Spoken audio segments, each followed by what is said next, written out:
নারদকাণ্ডে ফের তৎপর CBI. 4 April Nizam প্যালেসে ডাকা হলো নারদ স্টিং অপারেশনের নেপথ্যে থাকা ম্যাথু স্যামুয়েলকে। আর তারপরে সিবিআইকে পাল্টা ইমেল করে বিস্ফোরক জবাব দিলেন ম্যাথু স্যামুয়েল। সিবিআই সূত্রে দাবি, নারদকাণ্ডের তদন্তে বেশ কিছু নতুন তথ্য ও প্রমাণ হাতে এসেছে। সেই সব নতুন তথ্যের ভিত্তিতে ম্যাথুকে জিজ্ঞাসাবাদ করতে চান গোয়েন্দারা। সেই কারণে 4 এপ্রিল তাকে নিজাম প্যালেসে হাজিরা দিতে বলা হয়েছে। এরপরই সিবিআইকে ইমেল করেছেন ম্যাথু স্যামুয়েল। সেখানে তিনি বলেছেন, তদন্তের ফলাফলে আমি সম্পূর্ণ হতাশ। অভিযুক্তরা অবাধে বিভিন্ন রাজনৈতিক দলে যোগ দিচ্ছেন, তা সে শাসক দল হোক বা বিরোধী দল। এটি আমার প্রচেষ্টা এবং ত্যাগের ওপরই প্রশ্ন তুলে দিচ্ছে। এরপর তিনি আরও লিখেছেন, আমি এটা বিশ্বাস করি যে শুধুমাত্র রাজনৈতিক নাটকের জন্যই নির্বাচনের সময় তলব করা হয়েছে। আমি এই ধরনের নোংরা কাজে অংশ নিতে রাজি নই। যদি আরও তদন্তের প্রয়োজন বলে মনে করা হয়, তাহলে যেন কলকাতা হাইকোর্টের থেকে অনুমতি নেওয়া হয়। আমি কোনো রাজনৈতিক নাটকের অংশ হতে চাই না। এর আগে গত বছরের সেপ্টেম্বরে ম্যাথু স্যামুয়েলকে তলব করেছিল সিবিআই, কিন্তু ম্যাথু তখন জানিয়ে দেন যাতায়াতের খরচ না দিলে তিনি যাবেন না। সেই ইমেলের কোনো সাড়া মেলেনি বলেও দাবি ম্যাথুর। যার অভিযোগ এবং স্টিং অপারেশনকে সামনে রেখে গত কয়েক বছর ধরে তদন্ত চালাচ্ছিলেন সিবিআই এর গোয়েন্দারা, সেই ম্যাথু স্যামুয়েল এবার সিবিআই এর তদন্ত নিয়ে প্রশ্ন তুললেন। ফলে ম্যাথু স্যামুয়েলের ইমেল পাঠানোর পর গোটা তদন্ত প্রক্রিয়া নিয়ে একাধিক প্রশ্ন উঠে আসছে। হয়েছিল ঘটনা তো সবাই দেখেছে, কিন্তু এতদিন চুপ করেছিল। নির্বাচন আগে সেটাকে আবার সেগুলোকে আবার হাওয়া দেওয়া হবে যাকে বলে। এতদিন চুপ করেছিল। এথিক্স কমিটির চেয়ারম্যান ছিল এল কে আডবাণী, কোনো একটা মিটিংও ডাকেনি।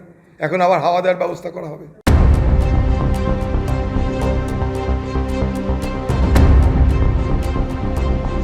তৃণমূল কংগ্রেসকে মেলাইন করার জন্য, বদনাম করার জন্য পরিকল্পিত চিত্রনাট্য ছিল, এটা সবাই জানে। নারদাকাণ্ডে প্রকাশ্যে টাকা নিতে দেখা গেছে এমন একজন আছেন যাকে বিজেপি একসময় চোর বলতো, তিনি আজকে বিজেপির বিরোধী দলনেতা হয়ে গেছেন।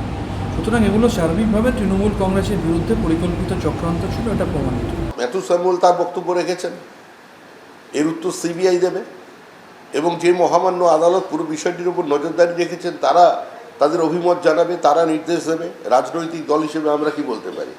আমরা তো মনে করি যে নারদা একটা কনস্পিরেসি ছিল, এবং নারদা কনস্পিরেসিটা তৈরি হয়েছিল তৃণমূল কংগ্রেসের অভ্যন্তরে। তৃণমূল কংগ্রেসের নেতাদের বিপাকে ফেলার কারণে ম্যাথু স্যামুয়েলকে ব্যবহার করে নারদা তৈরি হয়েছে।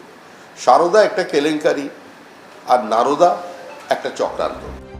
ম্যাথুর এই বিস্ফোরক ইমেলের জবাবে সিবিআই কি পদক্ষেপ নেয়, সেদিকেই নজর সকলের। প্রকাশ সিনহা, রুমা পাল ও অনির্বাণ বিশ্বাসের রিপোর্ট, এবিপি আনন্দ।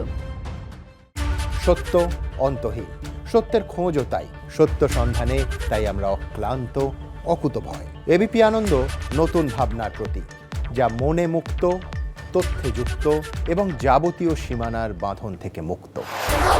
সীমা না শব্দটির মধ্যে লুকিয়ে আছে মানা শব্দটি, যেন চোখ রাঙানি এক অদৃশ্য বেড়াজাল, যা আটকে রাখে আমাদের এক ছোট্ট গণ্ডির মধ্যে। একমাত্র সঠিক খবরই গড়ে তুলবে এক মুক্ত সমাজ। সেই জগৎ গড়ার লক্ষ্যে কোনো সীমানার ঠুকুটি আমরা মানব না। এবিপি আনন্দ এগিয়ে থাকে, এগিয়ে রাখে।